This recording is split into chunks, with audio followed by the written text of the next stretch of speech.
Buenas tardes, bienvenidos a la Biblioteca Nacional. En primer lugar, permítanme que les presente las disculpas de nuestra directora, Gloria Pérez Salmerón, pero compromisos institucionales ineludibles le impiden estar hoy aquí como le hubiese gustado y me pide que le transmita a ustedes su sentimiento por esto. Como les decía, buenas tardes, bienvenidos a la Biblioteca Nacional, bienvenidos a una nueva sesión de este ciclo de premios nacionales con el que la Biblioteca Nacional de España, gracias a la colaboración de la Dirección General de Políticas e Industrias Culturales y del Libro, viene rindiendo homenaje desde hace ya 4 años, es un ciclo veterano, a todos aquellos escritores del panorama literario español que con sus obras y su talento se han hecho acreedores de estos premios nacionales del libro, la lectura y las letras en cualquiera de sus modalidades. Hoy tenemos con nosotros a Marcos Giralt Torrente, escritor y crítico literario y ganador del Premio Nacional de Literatura 2011 en la modalidad de narrativa. Premio con el que el Ministerio de Educación, Cultura y Deportes, en su nombre actual, reconoce la mejor obra de narrativa publicada en cualquiera de las lenguas del Estado. Buenas tardes, Marcos. Bienvenido. Muchas gracias por estar aquí y por haber aceptado nuestra invitación. Por dar solo unos datos que centren la figura del autor que nos acompaña, podemos decir que Marcos Giralt es madrileño, licenciado en Filosofía por la Universidad Autónoma de Madrid y, además de buen escritor, es colaborador desde 1995 del diario El País, en cuyo suplemento cultural Babelia realiza las labores de crítica literaria.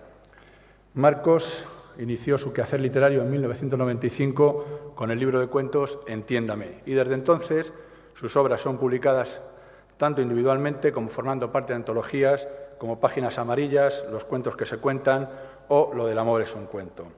No le son ajenos ni nuevos a Marcos los premios. Ya en 1999 obtuvo el Premio Herralde de Novela por su obra París y ese mismo año el Premio Modest y Furés y Roca por Nada sucede solo.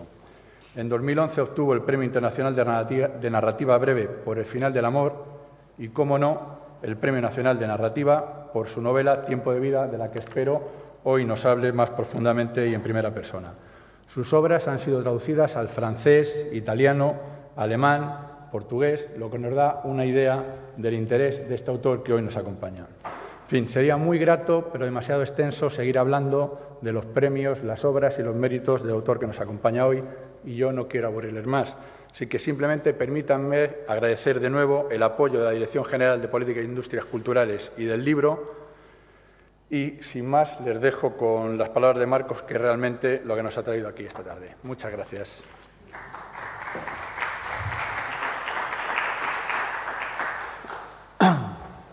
Buenas tardes, gracias a todos por su presencia y me uno al agradecimiento a la Subdirección General de Promociones Culturales del Libro y todo ese título larguísimo que soy incapaz de reproducir.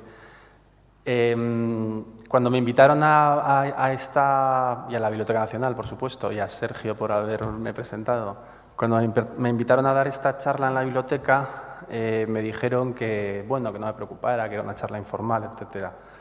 Y así me lo tomé hasta que empezó a acercarse el día y empecé a angustiarme porque nunca había dado una charla en la conferencia en la Biblioteca Nacional y me parecía como que el informal y Biblioteca Nacional como que no casaban y en cualquier caso temía tener un miedo escénico atroz a la hora de sentarme aquí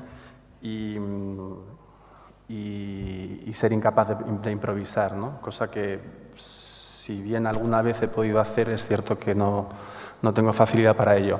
Todo esto para decirles que he decidido escribir un texto que es una especie de autorretrato de mis inquietudes intelectuales en este momento. Es un texto que tiene 3 partes que funcionan independientemente una de las otras, pero que también en conjunto pues hacen un texto en sí mismo, me parece, ¿no? La primera es una reflexión sobre algunos asuntos en torno a por dónde va la literatura contemporánea internacional. El segundo parágrafo, el segundo tramo, es una especie de poética personal en tono poético y en el tercero pues hablo un poco de algunos aspectos no de todos, sino de algún aspecto en concreto de mi libro Tiempo de vida, que al fin y al cabo, al haber ganado el Premio Nacional de Literatura, pues es el que me ha traído a mí esta tarde ante ustedes. Dicho lo cual, voy a leer. El primer texto se titula Un niño que duerme a nuestro lado. Si echamos un vistazo al panorama literario internacional, uno de los fenómenos más sorprendentes es que no existe, como en otros tiempos, una oposición entre lo nuevo y lo viejo. Tras el experimentalismo de los 70, parece haber una vuelta a cauces más tradicionales, pero ni el experimentalismo fue tan predominante mientras duró, ni su olvido ha sido tan profundo. Por poner un ejemplo de la literatura quizá todavía más vigorosa, la norteamericana, los herederos de Pynchon, encarnados en el malogrado Foster Wallace, no han acabado con la escuela realista que señorean Richard Ford, Jonathan Franzen o Tobias Wolff. Ambas sensibilidades conviven mirándose de reojo y sin perder de vista el ejemplo de figuras más ubicuas.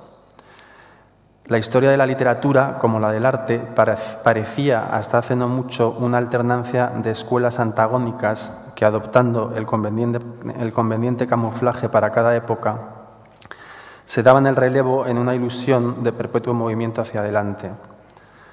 Son muchos los que han intentado reducirlas a sus componentes esenciales, despojándolas de sus disfraces temporales. Una de las reducciones más agudas es la que llevó a cabo Cyril Connolly en su deslumbrante ensayo de los años 30, Enemigos de la promesa, entre lo que llama el estilo mandarín, que sería un estilo patricio, elevado, muy literario, y lo que llama el estilo vernáculo, el que adopta la sencillez como consigna y pretende acercarse al sonido de la calle. ¿Quiénes son los mandarines de hoy? ¿Quiénes los vernáculos? Tanto si aceptamos la clasificación de Connolly como si nos decantamos por establecer la diferencia en el tipo de imaginación y no en el estilo, parece haber dos bandos en todas las generaciones actualmente en ejercicio y ninguno de ellos da muestras de estar retirándose a los cuarteles de invierno. Coetzee o Coetzee, Peter Handke, Piglia, Pierre Michon y John Banville nacieron en la primera mitad de los años 40, igual que John Irving, Richard Ford, Tobias Wolff o Ann Tyler. Jan Echenoz y Enrique Vilamatas nacieron en 1948, igual que Ian McEwan y James Ellroy. Estoy poniendo, digamos, autores más experimentales frente a autores más realistas o, como Cyril Connolly decía en la cita que he mencionado antes, vernáculos. Ni siquiera en la generación de Cana, la de los nacidos en los años 30, parece fácil trazar una divisoria. Cormac McCarthy y De Lillo nacieron en esa década, pero también Alice Munro. Por otra parte, las escuelas nacionales, que antes permitían hablar de una novela norteamericana, de una novela francesa, de una novela alemana y de una novela latinoamericana, han desaparecido o están en vías de desaparición. Faulkner viajó al sur de su continente transmutado en la prosa de Donetti y García Márquez, y este último regresó de la India con Salman Rushdie. El estructuralismo francés proyectó su influencia a través de Georges Perec y Barthes en el posmodernismo norteamericano y este ha alimentado a su vez a no pocos escritores europeos nacidos en los 60 y 70. Las corrientes estéticas son más variadas que nunca y los escritores de cualquier país picotean de unas y otras. En este contexto, la labor del crítico debe limitarse a constatar esa polifonía de registros, nunca a impartir fraudulenta doctrina, declarando muerto un estilo y anunciando el alumbramiento de uno nuevo. Cyril Connolly no cometía el error de elegir entre sus mandarines y sus vernáculos, exponía el estado de la cuestión. Lo nuevo será viejo y lo que antes era viejo regresará metamorfoseado en nuevo. No nos acordamos de la influencia del estructuralismo en novelas como Rayuela o la saga Fuga de J.B., no nos acordamos de la intertextualidad en el mismo Cervantes, no nos acordamos del Tristram Shandy. Hay, sin embargo, dos fenómenos paralelos que, aunque no nuevos, sí caracterizan crecientemente la literatura última y de los que es posible hablar sin herir susceptibilidades, ya que se dan en todas las corrientes narrativas. El afianzamiento del yo como fórmula más frecuente para narrar y el socavamiento de la distinción tradicional entre ficción y no ficción. Si a eso añadimos que, al contrario de lo que la crítica más tradicionalista se empeña en seguir exigiendo, gran parte de la mejor narrativa contemporánea establece una diferencia entre invención y creación, tenemos un cuadro bastante completo de por dónde camina la literatura del siglo XXI. Ficciones que adoptan la forma de falsos informes periciales o de falsos ensayos, libros biográficos o crónicas que incorporan recursos propios de la escritura de ficción, autores que se inmiscuyen como personajes en su propia obra, personajes ficticios que tienen nueva vida en creaciones distintas de aquella que los alumbró por primera vez, narradores que no se presentan ante el lector de una sola pieza, sino que juegan con él, ocultándose, engañándolo, igual que haría un reo ante el tribunal que lo juzga. Personajes reales a los que se recrea libremente en novelas entera o parcialmente ficticias, falsas biografías. Todas estas tipologías abundan en la narrativa contemporánea, independientemente de cuál sea su estilo según la clasificación de Connolly.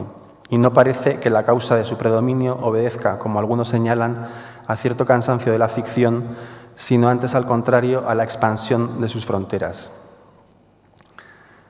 Tomemos, por ejemplo, en consideración las llamadas novelas del yo. Es evidente que todos los géneros de la literatura del yo viven hoy un auge extraordinario. No solo lo que se ha venido en llamar autoficción, también las memorias convencionales, los diarios, la miscelánea y la novela en primera persona. Por ceñirnos solo a la ficción, el porqué de que un novelista concreto decida narrar una historia en primera persona y otro decida dar un paso más e incluir guiños autoficcionales, hay que buscarlo en la naturaleza de la historia que tienen entre manos, o lo que es lo mismo, en su intención. Ahora bien, el porqué de que en la imaginación de los novelistas actuales cuajen con tanta frecuencia historias que necesitan un yo para ser expresadas, hay que buscarlo en otro lugar. La literatura de cada época refleja la sociedad en la que nace, ahí reside su principal singularidad. Es normal, por tanto, que en un mundo como el de hoy, en el que lo colectivo ha perdido peso, la novela se centre en el individuo. Vivimos en un tiempo sumamente individualista y los conflictos y fricciones de los que la novela da cuenta tienden, por eso, a ser ejemplificados y visualizados a través de la exploración de la subjetividad. Involucrar al individuo escritor con todos sus espejos, que es en lo que consiste la autoficción, es tan solo un paso más. En cuanto al auge de la miscelánea, de lo híbrido y fragmentado, su causa quizá haya que buscarla en la ausencia de discursos totalizadores, de recetas únicas, en el pragmatismo que se ha grabado a fuego en las conciencias desde la supuesta muerte de las ideologías. Pero detengámonos un poco en los juegos del yo y en lo que antes señalaba de la diferencia entre invención y creación. En un artículo sobre Sebald, recogido en su libro Memorias, Mecanismos Internos, Coetzee, o Coetzee, según la pronunciación afrikáner, señala que no hay que confundir el yo de los libros de Sebald con su yo histórico, aunque como autor, y lo estoy citando a Coetzee, aunque como autor juega maliciosamente con los parecidos entre ambos, entre el yo de sus libros y su yo verdadero. Y más tarde señala: Sebald no se considera un novelista, el término que prefería era el de escritor en prosa. Pero de todas formas, su proyecto depende para su éxito de despegar de lo biográfico o lo ensayístico, sigo citando a Coetzee, lo prosaico en el sentido cotidiano de la palabra, para buscar el reino de lo imaginativo. La misteriosa facilidad con la que logra ese despegue es la prueba más clara de su genialidad. Tenemos ahí, en esas pocas líneas, magníficamente expresados los dos procedimientos más radicales mediante los que la literatura del yo se expresa, puestos a la luz, además, no por un crítico, sino por un novelista que se ha servido de ellos en buena parte de su obra narrativa. Los dos primeros volúmenes de las peculiares memorias de Coetzee, Infancia y Juventud, están narrados en tercera persona. No hay un yo gramatical, pero a todos los efectos la tercera persona, por su gélida cercanía, unida a la certidumbre de que el sujeto sobre el que se escribe y el que escribe son el mismo, opera como una suerte de yo reforzado, un yo más yo, cabe decir que un mero yo, pues se trata de un yo que dialoga consigo mismo. En la última entrega de sus memorias, Verano, el juego se radicaliza. Aquí ya no hay un narrador propiamente dicho, pues el libro contiene textos de diferente naturaleza. Por un lado, las páginas de un supuesto diario del propio Coetzee de los años 70, anotados por él mismo años después, con vistas a elaborar un volumen de memorias, y por otro, un conjunto de entrevistas a personas que lo conocieron entonces, sobre todo mujeres, hechas por un supuesto biógrafo que se propone escribir un libro sobre ese periodo de su vida. El biógrafo entendemos que no es real, pero ¿lo son las mujeres entrevistadas? ¿Existieron realmente en la vida de Coetzee? ¿Es real el diario? Solo Coetzee puede responder a esas incógnitas ajenas a la literatura que a nosotros como lectores ni nos van ni nos vienen. La prueba, no obstante, de que nos hallamos en un terreno ajeno al de la estricta literalidad autobiográfica se halla en un hecho que no obedece solo a razones compositivas o estructurales, sino que parece puesto a propósito para alertarnos de la naturaleza imaginativa del texto que tenemos entre manos. El Coetzee sobre el que el falso biógrafo investiga está muerto. La misma función cumplía en los 2 volúmenes anteriores la elección de un narrador omnisciente, me parece. Todo ello subraya que, más allá de que Coetzee se propusiera o no trazar un retrato de sí mismo conforme a la verdad de su recuerdo, lo que esos 3 libros autobiográficos ponen en juego es una verdad de índole estética, a diferencia de una autobiografía convencional en la que lo principal es la descripción equilibrada y fidedigna de los distintos acontecimientos que componen una vida concreta. Como señala Juan Villoro en su ensayo El diario como forma narrativa, los libros de memorias construyen un personaje más o menos lógico. Nadie narra su vida entera desde la sorpresa, el malentendido, la confusión o la perplejidad. Así pues, por utilizar las mismas palabras que Coetzee emplea hablando de Sebald, frente a lo prosaico de una autobiografía que está siempre constreñida, limitada por esa lógica de la que habla Villoro, él busca desplazarse al reino de lo imaginativo, es decir, de la ficción. Me refiero a Coetzee. Resumiendo, aunque infancia, juventud y verano estén modelados sobre material real y, como decía, puedan construir un retrato de Coetzee, los mimbres con los que están construidos son los de la ficción. En un ensayo reciente, Sombrero y Mississippi, Ray Loriga vuelve a señalar la naturaleza última de la ficción, su capacidad de representación. Según una imagen que Loriga toma prestada de von Kleist, la ficción es como un teatrillo de marionetas. Naturalmente, nadie pretende que las marionetas puedan suplantar en la imaginación del espectador a personajes reales, ni que los cambiantes decorados de cartón ante los que se desarrolla el drama hagan lo propio con el mundo. Pero si todos los elementos integrantes de la obra, desde las marionetas y los decorados hasta los efectos y los diálogos y, por supuesto, el drama mismo, han sido seleccionados y barajados continuo, afinados y reducidos a la escala conveniente para la finalidad en pos de la que fueron concebidos, su capacidad de representación será mayor que la que consiguen géneros literarios más pegados a la realidad. Las tormentas parecerán efectivamente tormentas. La palabra clave es reducción. Frente al ensayo o a la exposición razonada de los hitos de una vida, que aspiran a incluir la mayor cantidad de hechos y argumentos en consideración, la ficción opera reduciendo. Un memorialista tradicional incluirá fechas, incluirá genealogías, incluirá una nómina extensa de personajes, incluirá prolijas descripciones ambientales y, sobre todo, incluirá una relación de causalidad más o menos explícita, la lógica a la que se refería Villoro. A un memorialista a la manera de Coetzee, lo sea o no en un sentido estricto, le es suficiente presentarse a sí mismo con la misma economía con que se presentan la mayoría de los personajes de ficción. Reducir para proyectar una imagen amplificada. En esa rara alquimia reside la magia de la ficción. Se equivocan quienes piensan que el reino de la ficción es la invención. El reino de la ficción es la imaginación, pues es esta la que produce el vuelo de una metáfora exacta, la que selecciona y reduce y luego combina en el teatro de marionetas. El escritor de ficción puede operar sobre el material inventado o sobre material real. No hay mucha diferencia. De hecho, si nos ponemos estrictos, la ficción pura no existe, ya que todo material inventado necesita de la realidad como sustancia nutriente. En el otro extremo podemos afirmar que no existe relato que no contenga una dosis de ficción, ya que resulta imposible abarcar la realidad en toda su complejidad. Como dice Javier Cercas en el prólogo de su libro Relatos reales, en rigor un relato real es apenas concebible, porque todo relato, lo quiera o no, comporta un grado variable de invención, o dicho de otro modo, es imposible transcribir verbalmente la realidad sin traicionarla. Hasta aquí Cercas. No hace falta que citemos a Wittgenstein, es de sentido común. Por otra parte, una narración, da igual sobre lo que verse, necesita para ser leída mantener una apariencia de realidad. Y ni un relato por el hecho de ser real tiene garantizado que nos lo parezca, ni una ficción por el hecho de serlo estará condenada a provocar la suspicacia del lector. Si comienzo un texto de la siguiente forma: me llamo Marcos Giral Torrente, este podría ser un texto de ficción, pero no va a serlo. Escribiré sobre mí. Estaré sentando las bases en apariencia para un texto de no ficción. Ahora bien, ¿qué le garantiza al lector que efectivamente será así? Que todo lo que a continuación yo escriba y él lea será de verdad autobiográfico. Podría, por ejemplo, escribir: hace un momento he dejado a mi hijo dormido y he bajado a la cocina a escribir esto que aún no sé qué será. He estado acariciándolo. Mi hijo tiene 15 meses, no anda. Hace 2 días se soltó de mi mano y caminó 3 pasos sin ayuda, pero no lo ha vuelto a repetir. Tampoco habla, dice mucho agua, dice papá y mamá, dice hola, dice algo parecido a abuela y tiene unas cuantas sílabas como dan, como p, como t, con las que se refiere a distintas cosas. Dan quiere decir pan, pero también puerta. P puede ser chupete, pero también un vaso. T puede ser una postal con el famoso busto de Nefertiti, pero también cualquier foto enmarcada.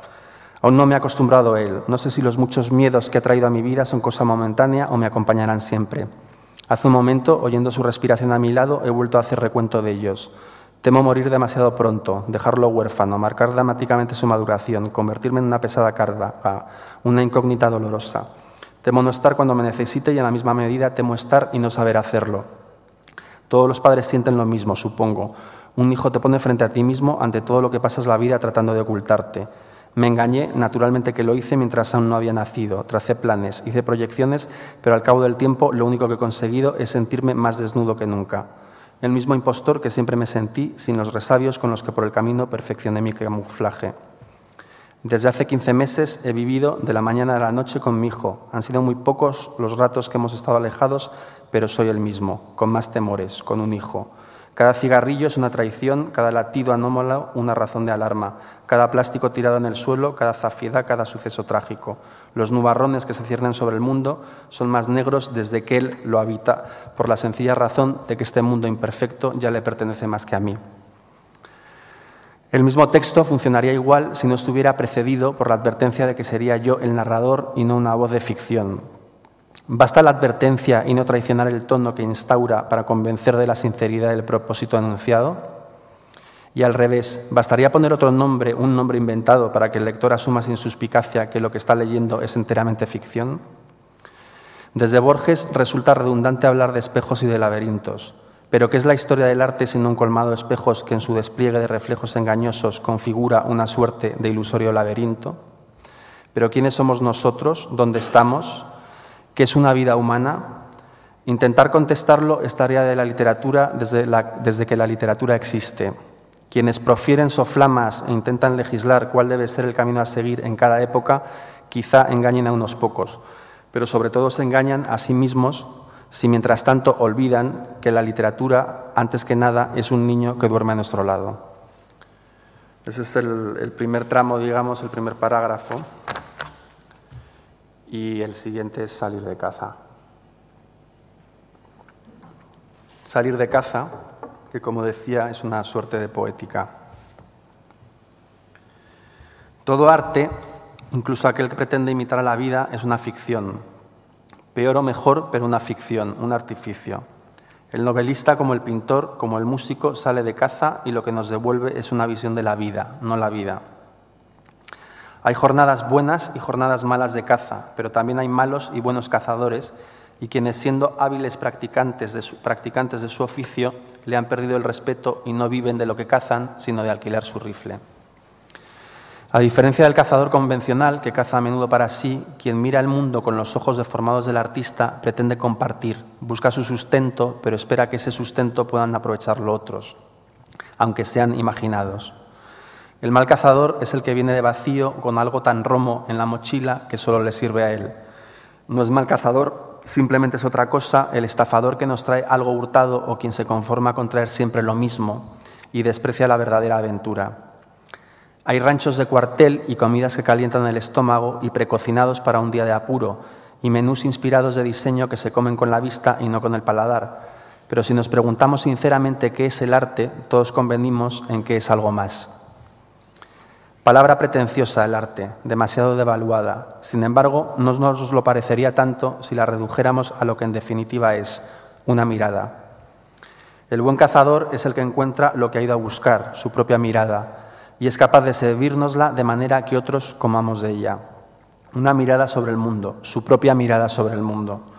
No pensemos en el que cumple aparentemente con ello y nos devuelve una mirada pueril o zafia. Pensamos en el que es capaz de mirar dentro de sí y darnos un espejo en el que poder mirarnos de una manera insólita, a la que a lo mejor no habríamos llegado por nosotros mismos, pero en la que nos reconocemos. No solo nosotros, que vivimos en determinada calle y llevamos tales apellidos, ni siquiera todos nosotros los que estamos vivos, también los muertos y quienes no fueron. No hablamos de reconocernos en el sentido naif de identificarnos, hablamos de reconocernos en el sentido de sentirnos interpelados. El artista es el único que sale de caza para cazarse a sí mismo y luego celebra un banquete con sus despojos. El arte no es la vida, el arte se nutre de la vida para desmenuzarla y crear artefactos que nos remiten a ella. No puede aprenderla en toda su infinita complejidad y la trocea y la manipula, tratando, eso sí, de que cada fragmento de artificio, desde el más pequeño hasta el más predeterminado, pretendidamente complejo, sea único y significativo. Significativo de ese todo del que ha sido desgajado. Ambas condiciones, que pueden resumirse en una sola, autenticidad, dependen sobre todo de la mirada, lo único verdaderamente real que el artista pone en su obra. Que sea su propia mirada es la única manera de que sea totalmente comprometida. Que sea comprometida es la única manera de que sea efectivamente real y, por tanto, susceptible de ser compartida. Stevenson escribe una novela de piratas con la que cualquier niño sin apenas experiencia puede disfrutar. Una reducción del mundo a unos términos tan esquemáticos, dirían algunos, que ni siquiera comprende una mirada sobre él. Nada menos cierto. Lo que Stevenson nos está diciendo, entre otras cosas, es que todos los adultos fuimos niños que creímos en tesoros y que en casi todos nosotros que leemos una novela olvidados de lo que nos rodea, habita enterrado ese niño. El niño está también en la foto de una barca varada en un garaje, el niño que la mira y al mirarla imagina viajes, o en el anciano que los recuerda. No importa cuán pequeño y humilde sea el artefacto mientras lo modele una mirada y esa mirada nos sea servida con la suficiente capacidad de persuasión, con el suficiente significado para que la hagamos nuestra o por lo menos le demos el crédito de considerarla. No hay categorías, hay quienes se empeñan en delimitarlas pero no las hay. Toda mirada, aunque aspire a contemplar la totalidad, es parcial. Tan parcial puede ser un haiku que trata sobre el efecto de la brisa en una caña de bambú como Ana Karenina. La sola imagen de una perra vagabunda que nos observa desconfiada y necesitada con las tetas inflamadas por la leche destinada a unos pocos cachorros que no vemos y que ni siquiera sabemos si han perecido, puede desplegar en nosotros un entramado de sensaciones sobre nuestra condición más rico y descarnado que las uvas de la ira. La bruma que se alza sobre un jardín al que miramos con los ojos del recuerdo puede apelar a nuestros olvidados anhelos de una manera mucho más directa que el paraíso perdido. Tristeza, melancolía, catástrofe anticipada. ¿Por qué nos interesa la mirada de otros? Todas las miradas son distintas y, sin embargo, todas se parecen. Todas empiezan y terminan y lo fundamental de lo que sucede todas las vidas son distintas y, sin embargo, todas se parecen. Todas empiezan y terminan y lo fundamental de lo que sucede entre medias, esos 12 fotogramas en los que cada uno resumiría la suya, también se parece. Hay descubrimientos, hay decepciones, hay tormentas, hay encrucijadas, hay tristezas profundas y alegrías inesperadas. Y casi siempre la conciencia, paulatinamente acuciante a partir de un momento de que la distancia que nos separa del fin es cada vez menor. Cualquier mirada que nos seduce nos propone un viaje. ¿Qué le pedimos como lectores a una novela? ¿Qué buscamos en un poema? ¿Que nos muestre lo no vivido o que nos recuerde lo ya vivido? La evasión, el olvido de nosotros o la sensación de pisar terreno conocido. Ambas pulsiones son inseparables. Cambia solo la proporción con la que nos inclinamos por una o por otra según el momento. Lo mismo cabe decir en el caso de quien escribe el poema. El escritor escribe lo que le gustaría leer como el pintor pinta lo que le gustaría contemplar. A veces sale a campo abierto, a veces dispara desde el balcón y a veces ni siquiera necesita irse de casa. Todos son viajes imaginados, todos resultan de volver la vista sobre uno, un barco hundiéndose y el retrato de un niño.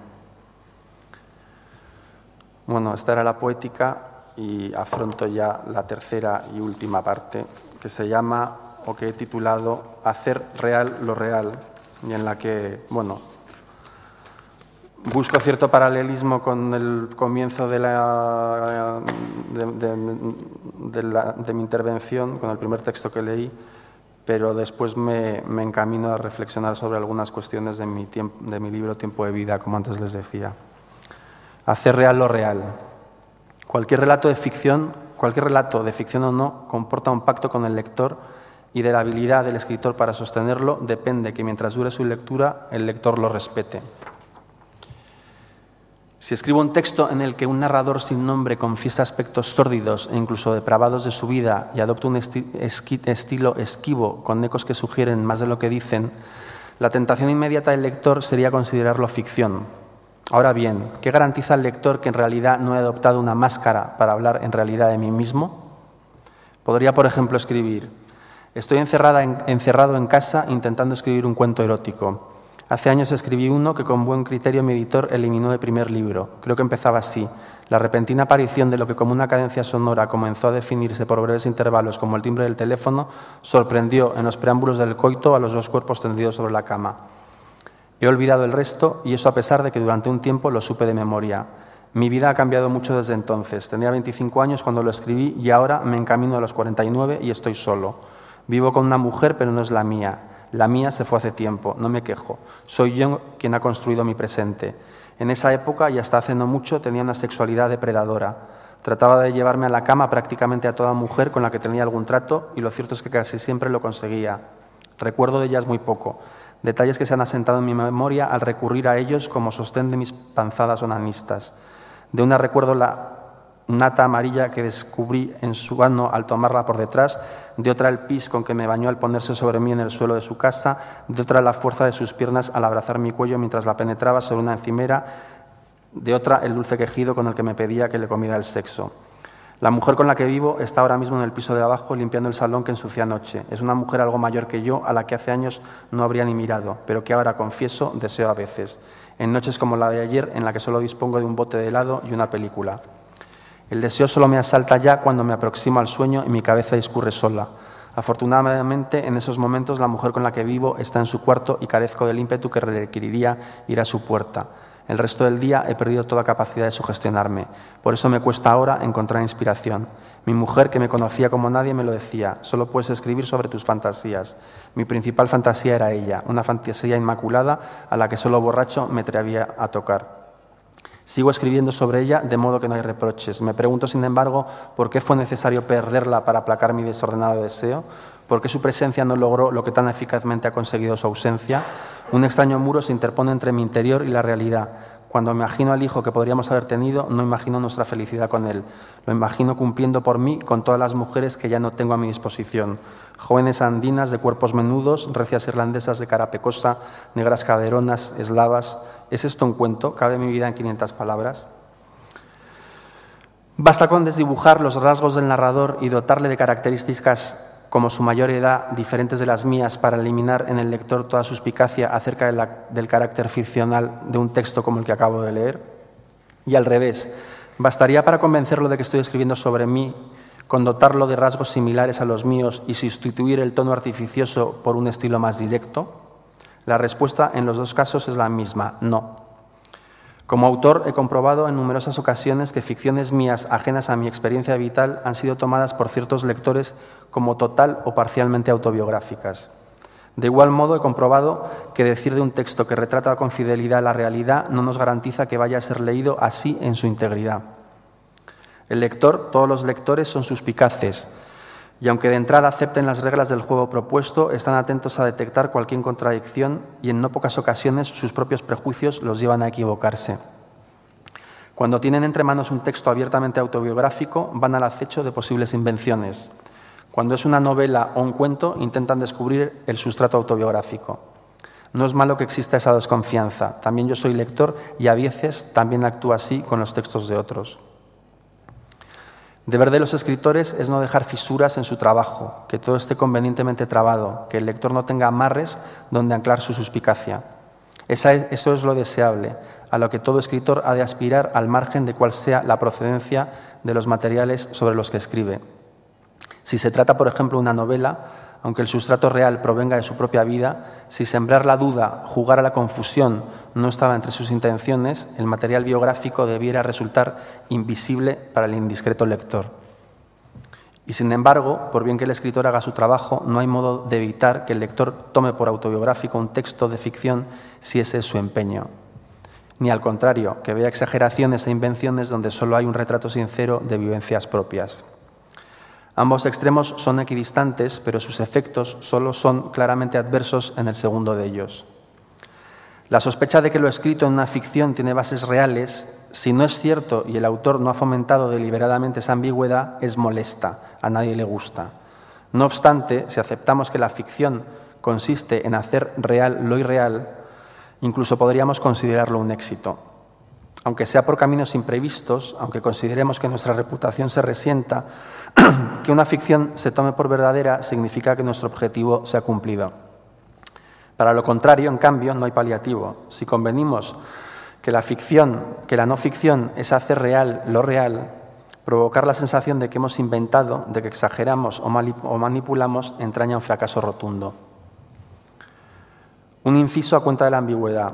Como ya se le ha señalado en otro lugar antes, gran parte de la narrativa contemporánea disuelve la separación entre realidad e invención. Para algunos es un asunto novedoso cuando lo cierto es que la mezcla de ambos territorios se remonta al origen mismo de la literatura, al mito. Por otra parte, introducir elementos reales en una relación de hechos ficticios es una vieja artimaña de novelista que contribuye a potenciar el efecto de realidad en el conjunto de la narración. Ni siquiera es nuevo hacer el juego explícito, traerlo al primer plano, y tampoco lo es que el catalizador sea un narrador que deliberadamente se confunde con la figura del propio autor. La autoficción, como la metaficción, son meras etiquetas que definen fenómenos tan antiguos como el Tristram Shandy o el Quijote. Fomentar la ambigüedad, el equívoco, no solo es legítimo, sino que constituye la esencia de la literatura. El único límite que en ese sentido debe establecerse es el de permitir que el lector, si es lo que quiere, pueda diferenciar dónde confluyen y se bifurcan realidad y ficción. Pero esa es otra cuestión. He titulado este epígrafe Hacer real lo real y quiero desarrollar el tema, explicarme. Si excluimos las fórmulas mixtas y nos atenemos a la convención, la ficción se ocupa de hacer real lo irreal y la no ficción de hacer real lo real. La una trata de hacer pasar por real una ilusión y la otra de conseguir que lo que ya es real lo parezca. La dificultad a la que se enfrenta el escritor en ambos casos es la misma y sus armas similares. Un relato, da igual su género, es una representación y poner en pie esa representación sin que nada rechine es lo complicado. Para ello, los despistes no están permitidos, todos los elementos deben adecuarse a la intención, aspirar al máximo equilibrio y coherencia entre ellos. El reto común es lograr que el lector olvide que el texto en cuestión es una representación y acepte, con las menores fisuras, el pacto inicial. En 2010 publiqué mi libro Tiempo de vida, que me ha traído hoy aquí al ganar el Premio Nacional de Narrativa. Dicho libro se trata de un libro de duelo, escrito tras la muerte de mi padre, en el que además de dar cuenta de mi dolor ante su ausencia, traté de reconstruir nuestra relación desde mis primeros recuerdos hasta su enfermedad y muerte. Es decir, no como una foto fija, la que dejó su ausencia definitiva, sino como una sustancia viva en la que quedaran reflejadas las distintas fases por las que atravesamos, los agrios conflictos que nos enfrentaron y el hilo de amor que, pese a todo, nunca se quebró entre nosotros y que nos permitió, antes de la reconciliación final, no perdernos definitivamente nunca el uno al otro. La razón de que me decidiera a escribirlo no fue ajustar cuentas, ni superar el duelo, ni cerrar heridas. Las heridas estaban cerradas y el dolor por su muerte, como en el libro digo, perdurará siempre. Mi motivación fue de orden literario, la convicción de que nuestra peripecia común constituía una buena historia. Y el modo de afrontar el reto también lo fue, literario. Aunque todo el material provenía de la más estricta realidad y mi intención era ser veraz, debía construir el relato, poner en pie la representación y, al igual que un escritor de ficción, tomar las decisiones más adecuadas para ello. Tras algunos intentos fallidos, convencido de que por su estructura dramática nuestra historia tenía implícita una estructura novelesca, me propuse respetarla. La voz narradora, como no podía ser de otro modo, sería la mía y el orden de los recuerdos, para evitar jerarquizarlos, se adecuaría a la cronología. Consciente, sin embargo, de que no bastaba con ser fiel a mi recuerdo, ya que la memoria nunca es objetiva, tuve que tomar otras decisiones para reforzar mi propósito. Una importante, a la hora de construir la voz, fue renunciar en lo posible a todo bellismo literario, lograr un estilo despojado, desnudo. Quería que se me viera a mí, no al escritor. Tomé más decisiones, de todas no puedo dar cuenta aquí. Separar las partes narrativas de las reflexivas, alternando unas y otras en tramos claramente diferenciados para que lo factual apareciera lo más incontaminado posible, o limitar al máximo el número de páginas de manera que la obligada contención contribuyera a dejar al margen lo superfluo, fueron algunas. Ninguna implicaba manipular o callar, todas perseguían apuntalar la objetividad radical que quería para mi relato. Y una de las principales consistió por eso en ser implacable conmigo mismo, no ocultar mis faltas, aunque el resultado fuera no salir favorecido. Mi objetivo era eliminar toda suspicacia por parte del lector, que creyera mi historia. Entonces hice un descubrimiento nuevo para mí. Como novelista sabía que la ficción necesita crear una ilusión de realidad con el objetivo de que la representación que se da en ella resulte verosímil. El modo de lograrlo, como he señalado, es por medio de la coherencia interna. Incluso la literatura fantástica necesita de esa coherencia, ya que sin ella es imposible crear una apariencia de realidad. Y como lector conocía asimismo que no basta con ser veraz para resultar verosímil. Lo que no sospechaba antes de enfrentarme al relato sobre mi padre era que para conseguir la coherencia necesaria y plasmar del mejor modo la realidad, no siempre hay que ser ni riguroso ni exhaustivo con ella. No es este el lugar de referir cómo llegué a esa reflexión. Para ello debería explicar con detalle algunas intimidades de las que doy cuenta en mi libro y me alargaría en exceso. El resumen es que en los altibajos por los que atravesó mi relación con mi padre, en nuestros desencuentros y distanciamientos, intervino una tercera persona a la que en el libro me refiero como la amiga que mi padre conoció en Brasil, que velaba por sus propios intereses y para la cual no era precisamente una prioridad que mi padre y yo nos reencontráramos. Esa persona hizo lo posible por distanciarnos y lo hizo de una forma tan grosera, tan pertinaz y tan prolongada, que si en mi libro hubiera dado cuenta de ello en toda su hondura, mi relato habría parecido un ajuste de cuentas. Tuve en consecuencia que edulcorar mi experiencia para hacerla convincente, callar algunos aspectos que habrían ensuciado el resultado final, arrojando sobre mis intenciones una sombra de sospecha. En definitiva, descubrí que para hacer creíble la realidad a veces es necesario traicionarla, menguarla, reducirla. Mi conclusión es que la realidad en algunas ocasiones no resulta creíble por sí misma y sin traicionar su veracidad debemos modificarla para lograr esa íntima proporción de los elementos argumentales sin la cual, al igual que la ficción, tampoco el relato de hechos reales funciona. Lo cual revela una vez más la profunda intimidad que existe entre el relato ficcional y el relato de hechos reales. No solo las armas de que se sirve el escritor, las exigencias a las que ha de someterse y las decisiones que debe tomar son muy parecidas en ambos casos. También lo son los elementos sobre los que el lector construye su juicio. Bueno, hasta aquí mi lectura.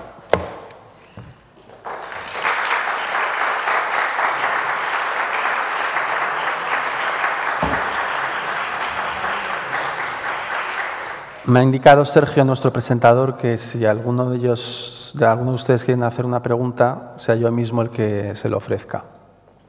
Hay dos azafatas, una a cada lado de la sala con un micrófono, por si se decide alguno de ustedes. Por mi parte estaría encantado y absolutamente dispuesto a contestar casi cualquier cosa.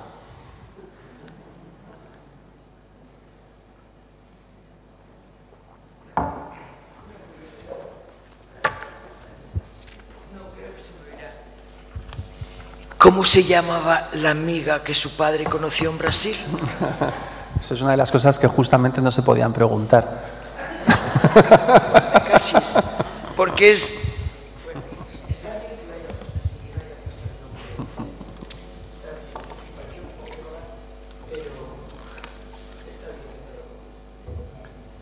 Imagínese que aquí hay un abogado de ella, un detective, y justo por decir su nombre, mañana me empapelan.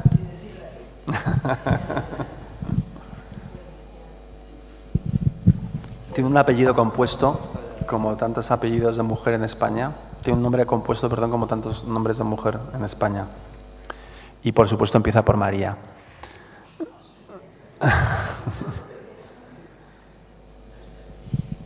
Hola, buenas tardes. No, me gustaría preguntar en el libro del que nos ha hablado, si no le ha costado mucho. A mí me parece, bueno, aunque sea una ficción, es una realidad, ¿no?, lo que nos cuenta. Me parece que además es muy joven para mostrarse tan claramente como se ve en el libro y para sacar todos esos sentimientos. No sé, que si no le ha costado, si es una persona pudorosa, no sé dónde he leído o he oído que es tímido, y bueno, creo que nos dice muchas cosas, ¿no?, sobre usted. Pero, ¿qué es lo que debo contestar? ¿Qué es lo que quiere preguntar? Lo que quiero saber, si no le ha dado, no sé si... Soy tímido, soy pudoroso... Si no le ha... si le salió, no sé, si no le ha costado mucho desnudarse... Exactamente, siendo tan joven para llegar, exacto, ¿no? Que a lo mejor esto visto desde una edad más, cuando uno es más mayor, quizás, el padre ha muerto hace mucho tiempo, ¿no? Porque efectivamente los conflictos con los padres siempre se tienen, uno va cambiando cuando se hacen mayores, son vulnerables, se enferman, etcétera. Parece que nos reconciliamos, ¿no? Pero no sé, me ha chocado que siendo tan joven lo haya ya volcado y nos lo haya mostrado a los lectores. Bueno, gracias por lo de joven, aunque no es exactamente cierto. No tengo 49 años como el personaje del cuento que incluía antes en las páginas, pero tengo 45, que ya es casi una edad bastante provecta. Soy tímido, soy pudoroso y efectivamente me costó tomar la decisión de escribir el libro, consciente de que solamente lo podía escribir o solo tenía sentido hacerlo desde la más absoluta desnudez. Es decir, si iba a desnudar a mi padre, tenía también que desnudarme yo. Pero una vez tomada la decisión, la verdad es que fui muy rápido olvidándome de ese pudor, ¿no? Porque empecé a tratar a los personajes, que éramos yo, mi padre y familiares y la amiga que conocí en Brasil, pues casi como si fueran entes de ficción. Es decir, lo único es que no tenía que imaginar el destino o la peripecia de esos personajes, porque ya la sabía. Pero en lo demás me distancié lo suficiente, o me distancié tanto como uno se distancia a la hora de fabular y tratar personajes de ficción. Y eso lo conseguí muy rápido, es decir, el sufrimiento o los atascos que me producía el miedo a estar traicionando a mi padre, traicionando a mí mismo, traicionando a otros, pues los superé relativamente pronto.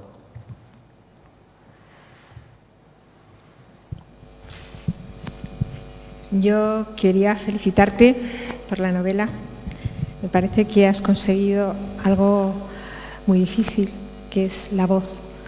En esta novela creo que juegas mucho con ese elemento, porque está tu voz de escritor, está tu voz de ficción, como personaje que eres tú, pero que no eres tú. Y me parece que es una de las novelas mejores que he leído últimamente en ese tema. Ya habíamos leído bastante sobre el tema de la muerte del padre, la de Philip Roth, casi todas las que tienes tú al principio de la novela. Y me parece que lo has conseguido, pero también felicitarte por la valentía. Creo que no has guardado nada y creo que es lo que al lector nos convence del escritor, el escritor valiente, que no se deja nada y que es capaz de darlo todo. Entonces, pues gracias por tu novela, nos ha gustado mucho. No, muchas gracias a ti. Y no, matizar que sí soy yo, es decir, soy yo de pe a pa el que narra el libro. Lo que pasa es que efectivamente cuando uno escribe con la propia voz, también tiene que inventar esa voz, porque no tenemos siempre en nuestra vida cotidiana la misma voz, ni hablamos de la misma forma con todo el mundo. Tenemos varias voces dependiendo del humor, dependiendo de las circunstancias, dependiendo de la gente y en ese sentido la voz de un libro, aunque sea la propia, pues es una invención, en el sentido de que tienes que, digamos, tallar o encontrar la voz que mejor resume todas tus voces, ¿no? Y entonces, en ese sentido, sí, esa voz es una construcción, pero intenta resumir efectivamente todas mis voces y intenta retratarme y los sentimientos son los míos y lo que viví es tal, y lo que describo es lo que yo viví. No quiero decir que fuese la realidad, pero sí fue mi realidad, digamos.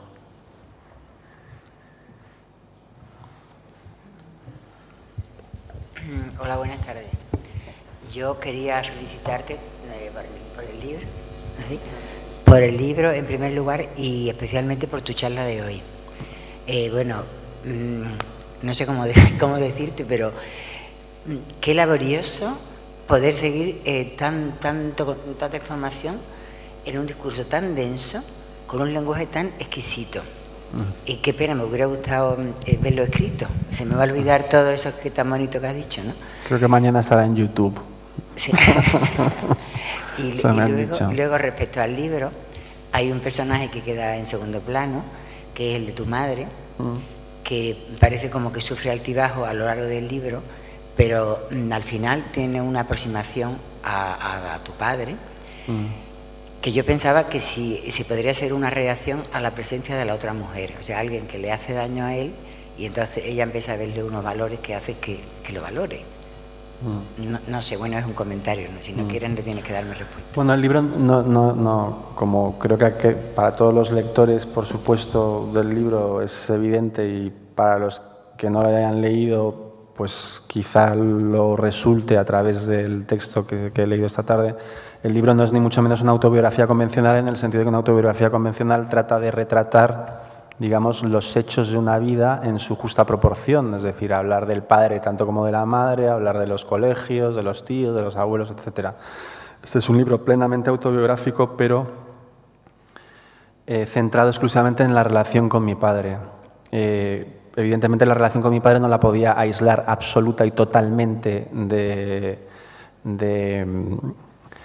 de otros personajes o del contexto global de mi vida con él, ¿no? Pero lo que sí traté fue de reducir ese entorno a su mínima expresión, es decir, solamente hacer que los personajes secundarios que intervienen solamente intervinieran si era estrictamente necesario.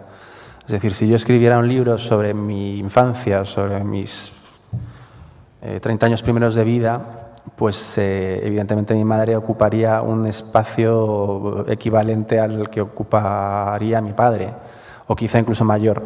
Pero como el libro era sobre mi madre solamente aparece, como otros personajes, allí donde su aparición explica determinados conflictos que yo tenía con mi padre, ¿no? O ayuda a vertebrar mejor la historia mía con él, ¿no?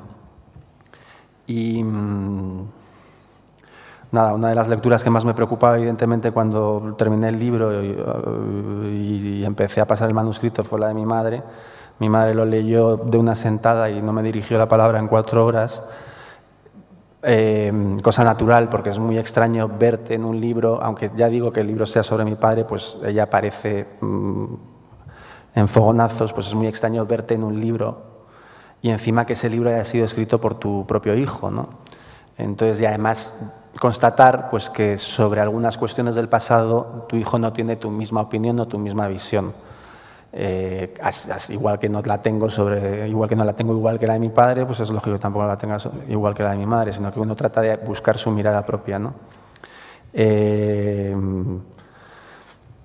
Pasó la tentación que a mí mismo me sucedería en su caso de querer negociar conmigo algunos cambios, algunas modificaciones, cosas que no quería que salieran y demás, y al final entendió que yo atendí algunas, aquellas en las que me pareció que no perjudicaba el libro, y a otras me resistí porque bueno, el pacto que había hecho yo conmigo mismo a la hora de escribirlo era contar solo lo necesario, pero no renunciar a nada que fuera imprescindible, simplemente hacerlo de la manera menos gravosa o menos perjudicial para el aludido o para el afectado. Y bueno, sobre tu pregunta, mi madre no se acercó a mi padre como para compensar la ausencia de la mujer que conoció en Brasil en el último trecho de su vida. sino que se acercó porque, a pesar de llevar divorciados muchos años y separados muchos más, y a pesar de haber tenido infinitos problemas entre ellos e incluso haber atravesado temporadas en las que no se dirigieron la palabra, entre ellos también había un hilo invisible de amor que quizá sucede siempre pues, con tu primer amor o con alguien al que conoces casi desde que es pequeño, ¿no? Y el amor pues siempre evidentemente lleva a la compasión, y mi madre no bien supo que mi padre estuvo enfermo, pues evidentemente renunció a todo tipo de rencor, revanchismo, lo que fuera. No fue, y en ello no intervino ningún cálculo ni nada que se le pareciera.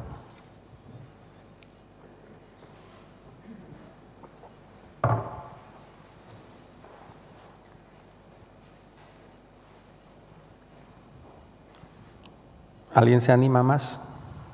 Son las 8 menos 2 minutos. Yo lo quiero ya. Pero es que a mí la novela no me gustó. La he leído 2 veces. ¿Ve cómo usted era el detective que yo temía? Me estaba intentando arrancar el nombre de la mujer que conoció en Brasil. Y ahora me dice que no le gustó el libro. Cuando lo leí la primera vez me pareció... Pues que vale, muy bien, que es una historia de una persona que le han pasado esas cosas. Y lo que decía Tina de las voces, por ejemplo, ¿qué interés tiene que sepamos que aquella tarde enterraron al gato, por ejemplo, ¿no? Y decía Tina, es que está hablando la voz de un niño, y entonces está contando la voz, en ese momento está hablando la voz de un niño, y que el mérito de la novela resiste en el cambio de voces, que se van superponiendo unas a otras según vas creciendo. Pero luego sí me gustó la parte que yo creo que para mi forma de ver la novela es la más sincera, cuando tu padre enferma y tú te vuelcas, ¿no? A mí eso me hizo mucho daño porque yo había tenido una pérdida y me afectaba profundamente. Y a lo mejor el libro me gustó menos porque me hizo daño. Y la segunda vez que lo he leído con más atención me ha vuelto a hacer el mismo daño. Entonces, ¿por qué está usted aquí esta tarde? ¿Por qué ha venido? Porque eso no tiene nada que ver. No, para que el libro tenga su mérito desde el punto de vista literario. Eso no tiene nada que ver. Lo que precisamente en el taller de lectura que pertenezco, es el libro que más polémica ha suscitado. Es por el cual más hemos discutido, de por qué a unas no nos gustó y a otras, como las demás que pertenecemos al grupo, te han felicitado. Que yo no quiero decir por eso que no lo felicite, sino que el libro es, no sé, me hizo, en una palabra, me hizo daño por toda la secuencia de la enfermedad. Me causó mal. Lo cual quiere decir que a lo mejor es que está muy bien escrito y por eso me revoluciona, ¿no? Bueno, como persona me compadezco de ello y lo siento infinitamente, como escritor me alegro, porque creo que después de todo que un libro haga daño también es un síntoma de que quizá es bueno. Por responder a su reflexión sobre las 2 partes del libro, que efectivamente son 2 partes muy diferenciadas, simplemente contarle por qué son así o qué es lo que quise yo hacer con ella. Como decía en el texto que he leído, una de mis pretensiones iniciales que el libro no tuviese demasiadas páginas, que fuese muy breve, por varios motivos. Como he dicho en la conferencia, el fundamental era para eliminar lo superfluo en lo posible, y luego subsidiariamente había otro motivo que era el pudor. O sea, me parecía ya demasiado escribir un libro sobre mí mismo como para encima que el libro tuviese 600 páginas. Entonces me propuse que no excediera las 200 páginas y así fue finalmente, ¿no? Y entonces estructuralmente el libro se divide, digamos, casi como un libro abierto por la mitad. En 100 páginas cuento mi vida con mi padre hasta su enfermedad, y en las 100 páginas segundas cuento desde su enfermedad hasta su muerte. Lo cual quiere decir que en 100 páginas cuento 39 años y en otras 100 páginas cuento 2 años y medio. Evidentemente la manera de narrar 2 años y medio en 100 páginas no puede ser la misma que la manera de narrar 39 en 100 páginas. Las 100 últimas páginas, que es donde narro la enfermedad y muerte, pues se hace la narración más lenta, más morosa, más atenta a los detalles, a la modulación de los sentimientos y a la intuición de lo que se avecina y de sus consecuencias y a la descripción del dolor, etc. En las primeras 100 páginas, toda esa lista de acontecimientos, no es que la muerte de mi gato sea como en el mismo libro digo, en algún momento hay un apunte, digo, nada de lo que te estoy contando es relevante en sí, podría decir otra cosa y funcionar igual, es decir, podría haber quitado lo de la muerte del gato o tantas otras cosas, digamos. Esa lista de acontecimientos lo único es que da cuenta, digamos, del transcurso del tiempo y a través de ellos se vislumbra cómo fue siendo nuestra vida, ¿no? Y es una manera de resumir, digamos, 39 años, dejando entrever algunos puntos de esa vida, lo cual no quiere decir que sean los más importantes, ni siquiera que sean significativos, sino que es el conjunto lo que es significativo o lo que refleja, digamos, esa vida que se intenta plasmar a través de esa relación de hechos, que como digo son intercambiables, o sea, podría realmente, ahora si me lo propusiera, en un mes y medio, escribir con hechos completamente diferentes esa primera parte y resultaría al fin y al cabo el mismo libro. Entonces, yo lo hice simplemente como para reflejar esos 39 años y un poco también el vértigo que produce la sucesión el paso del tiempo, digamos, ¿no? Si me equivoqué o no, esa ya es otra cuestión, pero esa fue mi intención al trazar esas dos partes de manera tan distinta.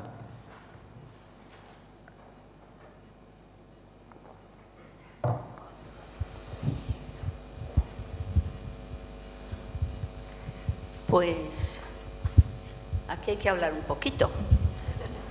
A mí me gustó, y mucho, y me hizo pensar en mi propia familia. Creo que ha sido un libro valiente y que planteas unos sentimientos que yo he entendido muy bien. ¿Quién más quiere hablar? Porque es que a todas lo hemos leído. Me ha gustado mucho, francamente. Muchas gracias. Muchas gracias.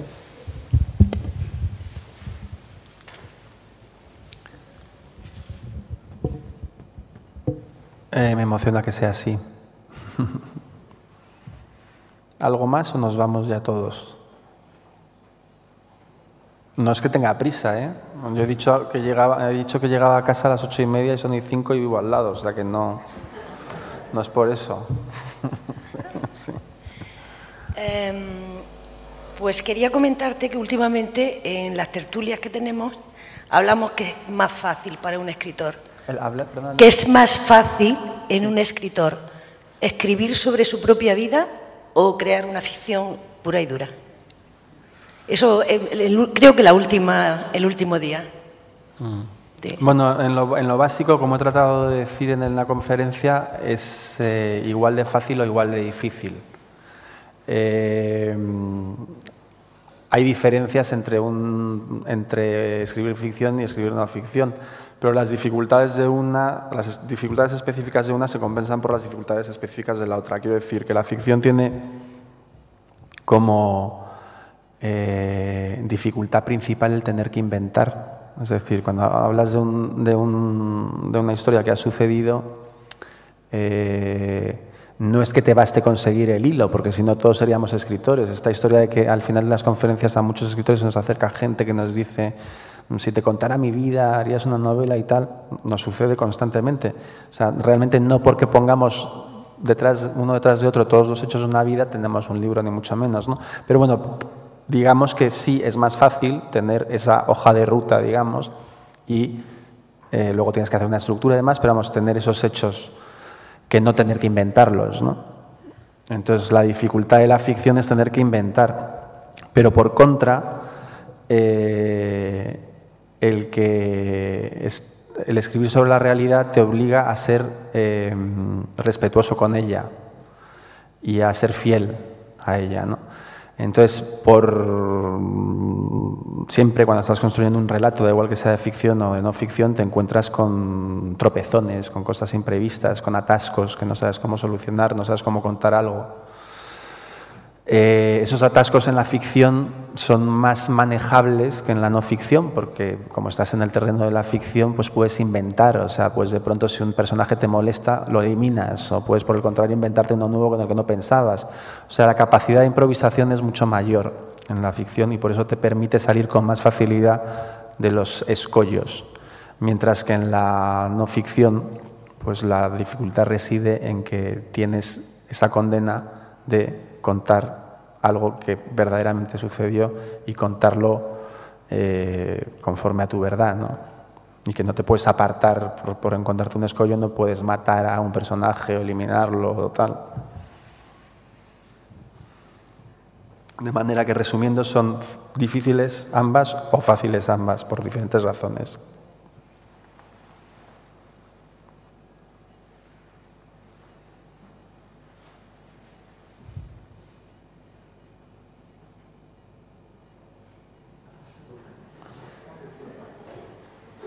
Ahora sí que nos vamos, ¿no?